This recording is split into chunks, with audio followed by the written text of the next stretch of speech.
Hey, I'm Luke. I grew up with juvenile idiopathic arthritis and I've had it since the age of 11. I'm now 33 years old and I've known Dr. Sen since I was 11 years old, so 2001. So that's 18 years of my life. So before we get kicked off with my talk, I want to say a massive thank you to Dr. Aisha Burari, as well as the legend that is Dr. Sen, and say a massive congratulations to Dr. Sen as well, who is celebrating 20 years for adolescents and adults in rheumatology, where he was the very, very first doctor. So massive, massive congratulations. This is a story of my journey from crutches to kilometers. So far, I've run a marathon and I've completed 3 half Ironmans as of Sunday with arthritis, and I have some big plans for this year and for 2025 too. Let's start off with this. This is adalimumab, which is the medication, but you may also know it as the brand that is Humira or Amgevita, or a few other different types of brands as well. Just for the sake of that horrible name, I'm going to refer to this as Amgevita, as this is the brand that I use.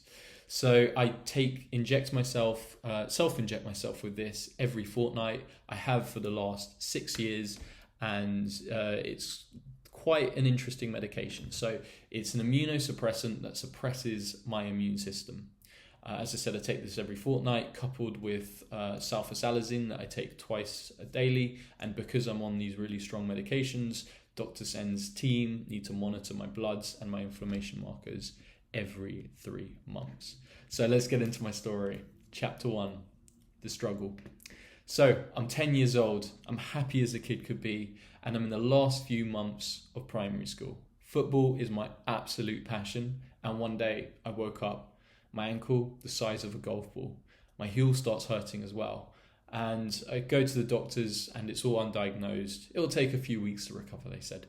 I was transferred from hospital to hospital to hospital, seeking for some sort of diagnosis. It was later diagnosed as plantar fasciitis, and the months kind of rolled by again and again, and it still wasn't improving. By now, I'm 11 years old, and I move into secondary school. Football was how I bonded. It was how I created my social circle. And this was incredibly pivotal when joining kind of secondary school. And this was taken away from me. It was at this point that they set the expectation that it may not take months to heal, that it may in fact be years. And there was an unknown cause. You know, it could be growing pains, it could burn out, or it could stay with me for the rest of my life. I remember vividly asking the question, is my future bleak? And it got worse. It got much worse. The pain started spreading away, well, also from my ankle and from my heel, but also to my hips and my knees. And there was one point that I was absolutely petrified that it would kind of spread to the spine. Luckily, it never did. So I was put under general anesthetic with steroids pumped into my ankle. And at this point, I was on crutches. So I was getting physio as well, where they had to reteach me how to walk. So it was heel, toe. Eventually, much further on, after I was 11, she introduced me to the squat and the deadlift, which kind of changed my life, you could say. And all I wanted to do when I was around 11 was I just wanted to play football. And I was sidelined as the PE's teacher's assistant. And I look back now as that energy, wishing that I could have, used it more and channeled it into a better place for a new passion, because all I was focusing on narrow-mindedly was I just want to get better, I want to get back to normal, but that was what I had back then. It was then that I was transferred to Great Ormond Street with Dr. Sen that I was diagnosed with juvenile idiopathic arthritis, and it was upsetting to have an old person's disease, I'll be honest, but at the same time, at least I had some sort of diagnosis.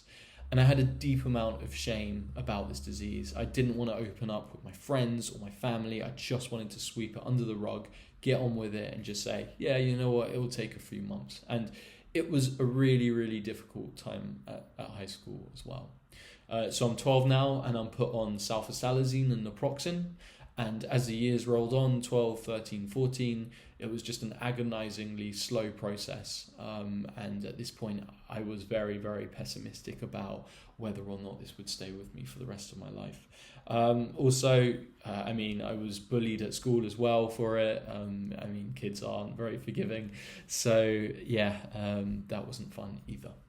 By the time I was 14, though, I did start to pick up sport again. So I started playing badminton, which is obviously a non-contact sport. And the combination of the sulfasalazine and naproxen did gradually start to make an impact. And when I was 15 and 16, things were getting much better, but I still hadn't been on the football field. Chapter 2, remission.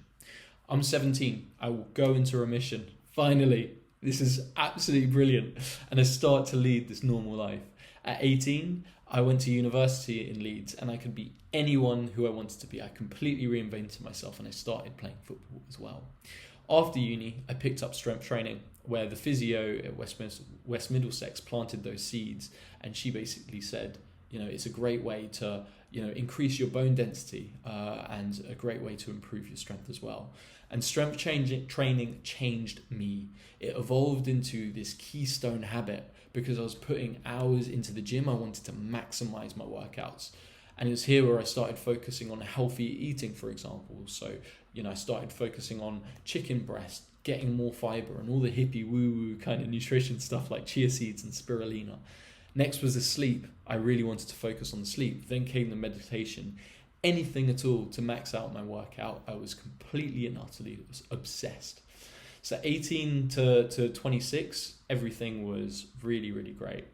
Chapter 3, relapse. It's not the power of the curse, it's the power you give the curse. So I'm 26 and I'm leading a completely normal life at this point. And I got this flare up where my knee really started hurting when I was doing lunges in the gym. And this was a thing of, oh no, is this happening again? There was a lot of uncertainty. The doctors always said it was growing pain, but it could be something that I live with the rest of my life. So I was absolutely petrified, and it took me about a few weeks to just recalibrate and really own the narrative, because I really adhere to a philosophy called Stoicism. It's really, really amazing, and it's basically just control the controllables. So I wouldn't accept that I was going to be back having arthritis. I got insoles straight away, and I tested, obviously. I wanted to get on some strong medication, so I got onto Amgevita. But it's not the medication alone, at least in my head, that I believe helped me.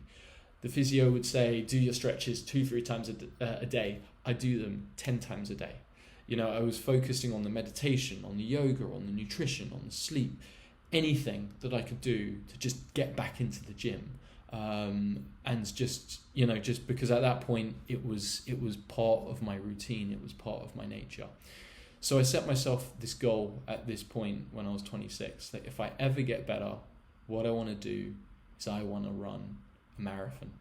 Little did I realize that dream would become a reality. Chapter 4, from crutches to kilometers. For daring greatly, for vulnerably being that man in the arena. I'm loving it. Be the man in the arena, Luke. Push your comfort zone. You'll be able to see it. I can see it.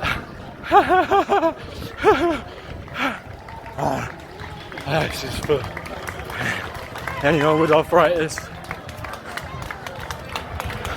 Get a t-shirt.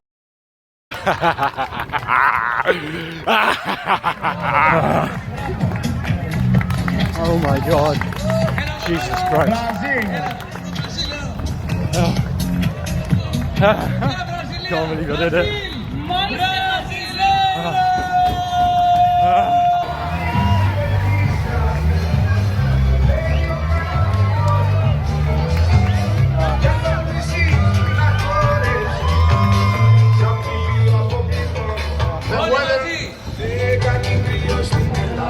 Thank you to everyone who donated.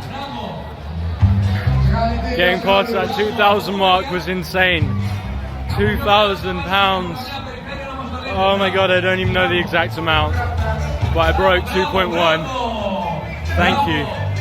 Thank you so much to everyone who donated. Thank you. Thank you. Euphoria, ecstasy, nirvana. And you could see how crazy I was acting. For reference, the amount was £2,187, excluding gift aid. And to date, it's the biggest achievement I will ever do.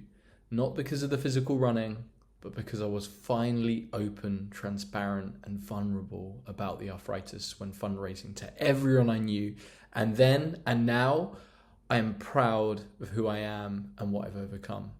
That shame is gone because I robbed that shame of its power by fundraising for the same charity that helped me through. Another key reason I ran the marathon was to prove for myself the scientific concept called neuroplasticity. Everyone should read the book, more on it later. Neuroplasticity basically says that neurons that fire together wire together. In other words, it's a scientific explanation for practice makes perfect. And look, it's easy to look at that finished product, but I'm going to break it down with how I got there. In life, you assign yourself a goal, you sign up to an event, or you visualize some sort of outcome and you take action. You figure it out on the way.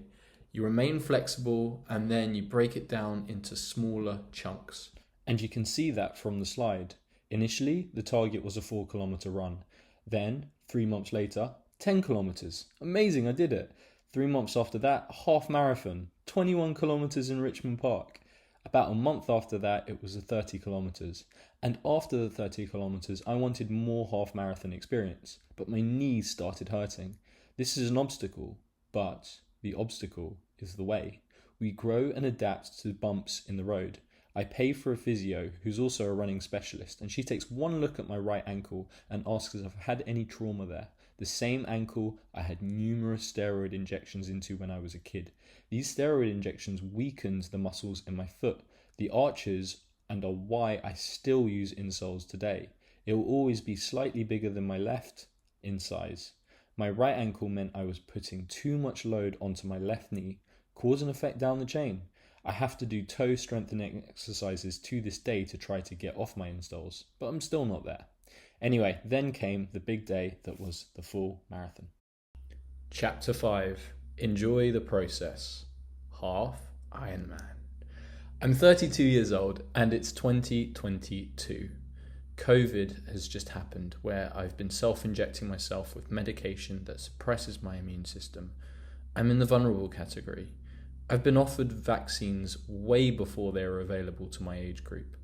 I self-isolated in my one-bedroom flat, controlling the controllables, and using the time wisely by investing in new skills, delving into nothing but philosophy books, Stoicism and Taoism. But I'm hungry. I'm hungry for another goal. Remember, assign a goal, sign up to the event, plan and work backwards, figure it out on the way, expect obstacles, and adjust based on those obstacles, because the obstacle is the way. Now, every ceiling becomes a floor in which we walk upon. I've done a marathon. Let's prove neuroplasticity some more.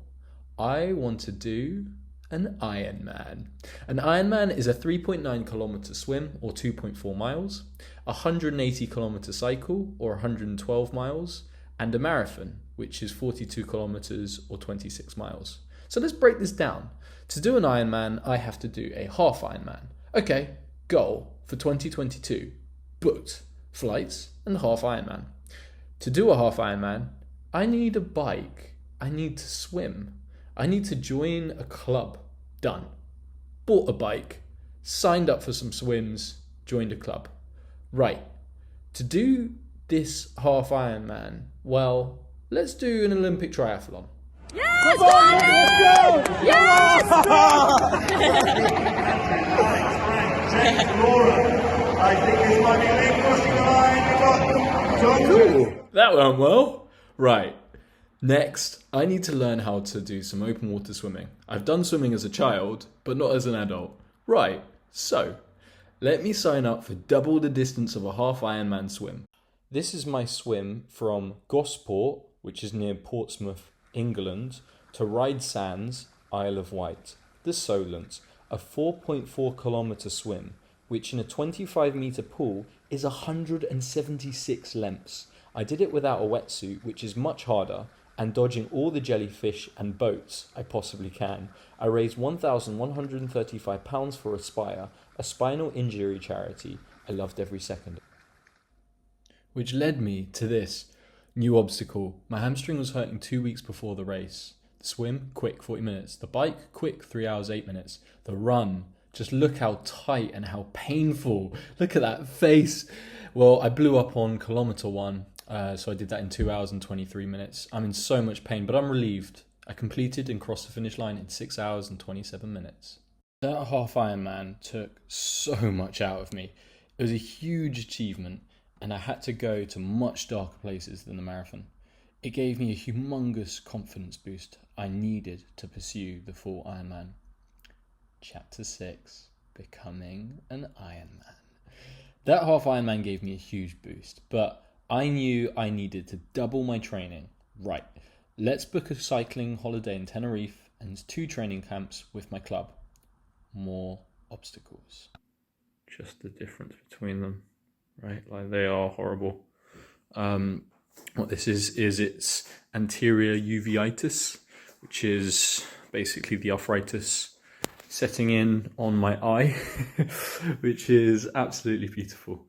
So it's inflammation of the eye, of the retina, and it's something that I get when I'm really, really stressed out. I have had it many times in the past, and it's to the point where, you know, you look at light and it just blinds me. So why is the 6th of February important? Well, I've just come back from Monte Gordo training camp. So that was 7 days of triathlon, and it was absolutely epic with the club. There were days that I did a swim, bike and run, all on the same day. And I guess the obvious question is, why do I continue doing it? And the answer for me is super clear, because I want to push past the boundaries of what people think is possible with arthritis. The obstacle is the way, and I'm enjoying the process, and the results follow. Second half Ironman time. My previous time, 6 hours and 27 minutes. Outlaw Nottingham, 5 hours and 49 minutes. And more importantly, I enjoyed every second of that 5 hours and 49 minutes. I'm improving massively. And look how fresh I look in this second half Ironman with 5 kilometers to go.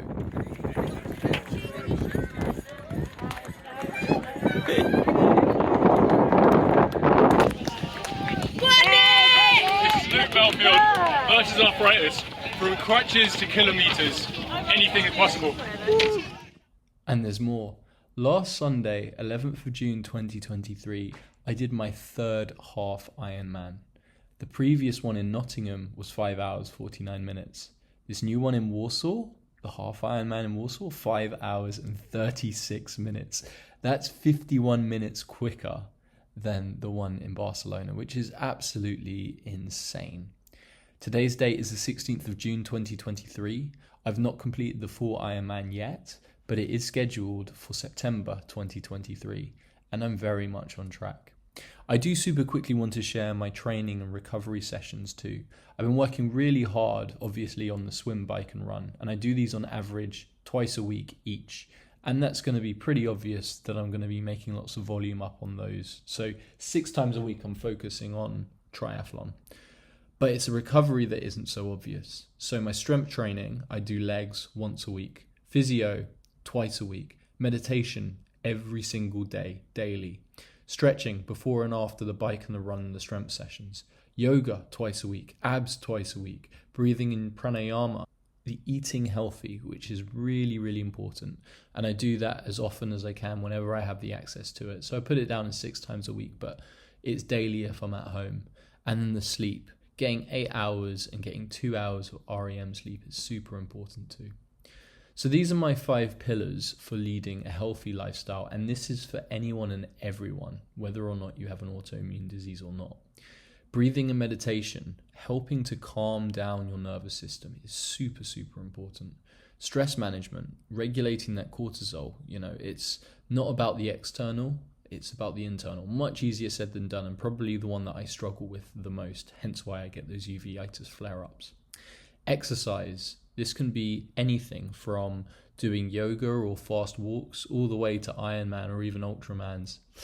Then there's nutrition as well. So focusing on your carbs, on your complex carbs, so your fiber, your protein intake, the fats, the stuff that everyone knows, the omega-3, everyone knows this stuff, right? And then obviously the sleep, which I talked about earlier too. Then we've got the keys to the good life. This is the research that it takes to build up to something like an Ironman. And having that mindset is really, really important. The first book on the list is Mindset by Carol Dweck that talks about a growth mindset. It's a great book, a great introduction book into self-improvement. The Brain That Changes Itself, the neuroplasticity book I keep referring to, that's by Norman Doidge. Incredible book. Then there's Man's Search for Meaning, which is about a psychiatrist living through Auschwitz. Really, really depressing, but everyone should read it. Then you've got Daring Greatly by Brené Brown. That was one of the books that helped me choose to fundraise for the marathon. And it's based all on that quote, that Man in the Arena speech by Theodore Roosevelt. Then there's the podcasts as well.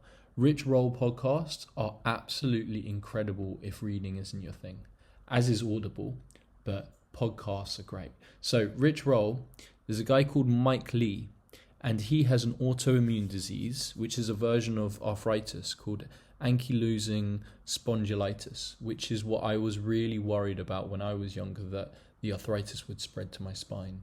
And this is what this guy had, and he's an amateur boxer, and how he controls it is, his story is absolutely amazing. Chapter 7, Next, Gratitude, Conclusion. Next up, I want to swim the channel, and that's booked for 2025, but I need to focus on Ironman first. Before we conclude, I'd like to send gratitude to my mum, my dad, my sister, who were super strong and relentless in finding a diagnosis after being led down many blind alleys by many different doctors. They were my support network. If you have people in your corner, you are very lucky. And to Versus Arthritis for all their research and supporting my family too. So we're going to go back full circle. I grew up with arthritis from the age of 10. If I were an 11-year-old kid looking at this video, I'd be thinking, wow, but I'll never be able to do that. No, I'm telling you and my 11-year-old self, you can. I've lived it. I have arthritis. I am breaking boundaries, but I am not alone. There are others with similar or worse conditions doing crazier challenges, just like that Mike Lee podcast I suggested. The framework, assign a goal, work backwards and break it down, take action, adjust to obstacles, should be applied to everything on your journey. It's flexible for a reason. For example, goal, you want to get off crutches, work backwards, break it down, diagnose and catch early by getting many different opinions, find the right medication and take it, build strength through physio, through yoga and stretching for longer than suggested, meditate, eat healthy, then walk for 1 meter, then 2, then 5, then 10. You'll hit obstacles, but adjust. Focus. Don't let people tell you what you can and you can't do, but take it slow. Break it down into smaller chunks. People overestimate what they can do in a week, but underestimate what they can do in a year. The key thing here is hope. You will get there, but it's going to take persistence and grit, but you will get there. We share the same doctors under Dr. Sen, Dr. Burari, and their whole team. If they can help me complete a marathon and 3 Ironmans, why can't they get you into remission? Thanks for listening to my talk.